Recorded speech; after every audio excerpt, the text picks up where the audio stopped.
할렐루야! 오늘도 하나님의 말씀 앞에서 우리의 마음을 새롭게 하시고 흔들리는 자리에서 다시 일어나게 하시는 은혜가 우리 모두에게 임하기를 간절히 원합니다. 사면초가라는 말이 있습니다. 사방이 막혀 도망갈 길이 전혀 보이지 않는 상황을 말합니다. 오늘 시편 57편의 배경이 되는 다윗의 상황이 바로 그랬습니다. 다윗은 사울을 피해 굴 속으로 도망갔습니다. 밖에서는 사울의 군대가 둘러싸고 있고 안은 눈앞이 보이지 않는 어둠뿐입니다. 어디에도 길이 보이지 않는 현실, 고립감, 심리적 압박이 모두 몰려온 완전한 사면초가였습니다. 그런데 이 상황은 우리의 삶과도 닮아 있습니다. 어느 날 갑자기 여러 문제가 한꺼번에 밀려와 숨이 막히고 무엇 하나 풀리는 것이 없고 누구도 도와줄 수 없을 것 같은 순간을 우리는 종종 경험합니다. 그렇다면 이러한 사면초가의 자리에서 우리는 무엇을 붙들어야 할까요? 다윗의 고백은 그 답을 분명하게 보여줍니다.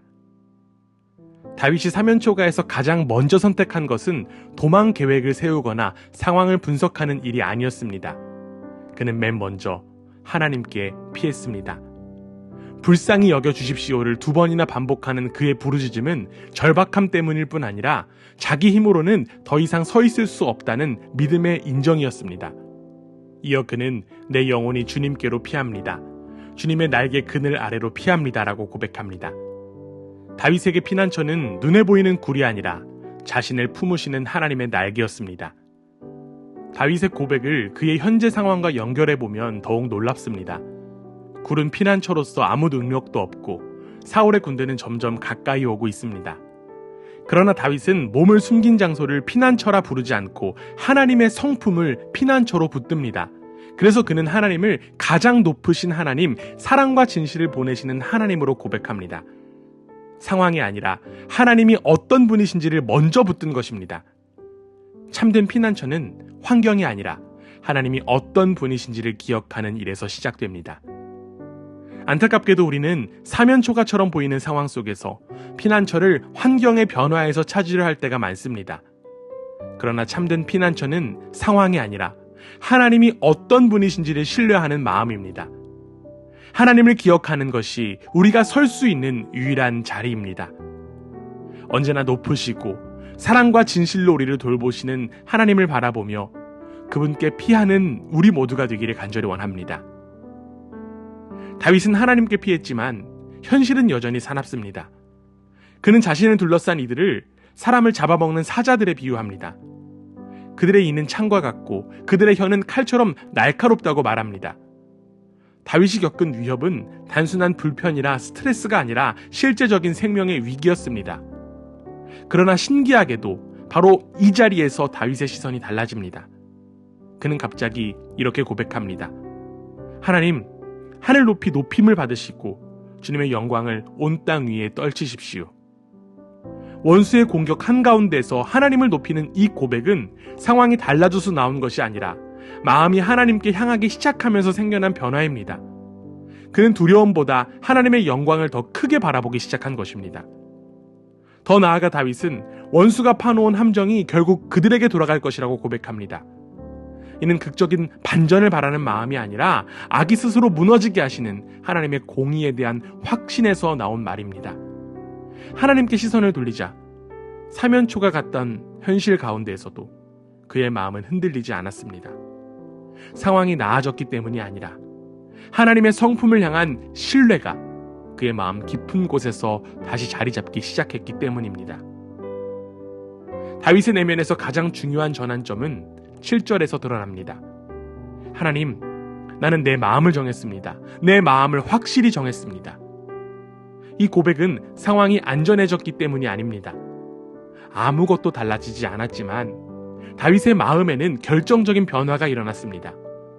그는 흔들리는 현실보다 하나님을 바라보기로, 두려움보다 하나님을 신뢰하기로 마음을 정한 것입니다.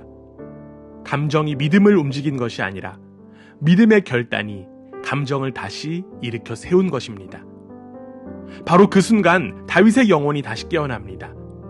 내 영혼아 깨어나라. 검은 고야 수금아 깨어나라. 내가 새벽을 깨우련다. 다윗은 상황이 밝아졌기 때문에 찬양한 것이 아니라 하나님께 마음을 정하자 그의 영혼이 먼저 깨어났습니다. 어둠이 물러가서 새벽이 온 것이 아니라 믿음이 깨어나자 그의 삶에 새벽이 밝아오기 시작한 것입니다. 믿음이 현실을 바꾼 것이 아니라 믿음이 그의 시선을 바꾼 것입니다. 이어 10절에서 그는 주님의 사랑은 하늘에 이르고 주님의 진실은 구름에 닿습니다 라고 고백합니다. 변함없고 한결같은 하나님의 사랑과 진실하심이 그의 마음을 붙들어 흔들리지 않게 한 것입니다. 그래서 그는 여전히 굴 속에 있으면서도 하나님을 찬양합니다.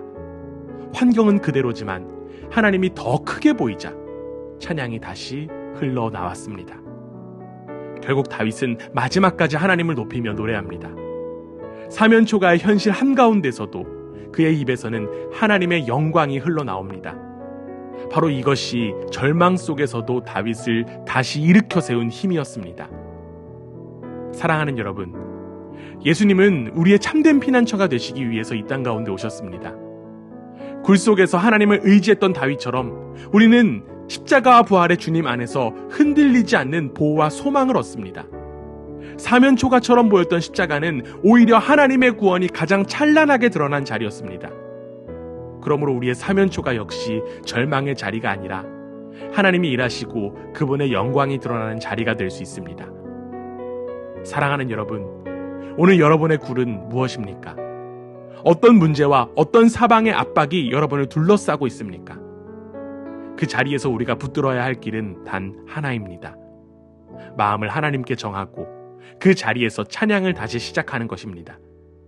오늘도 하나님께서 여러분을 품으시고 도우시고 다시 일으키실 줄 믿습니다.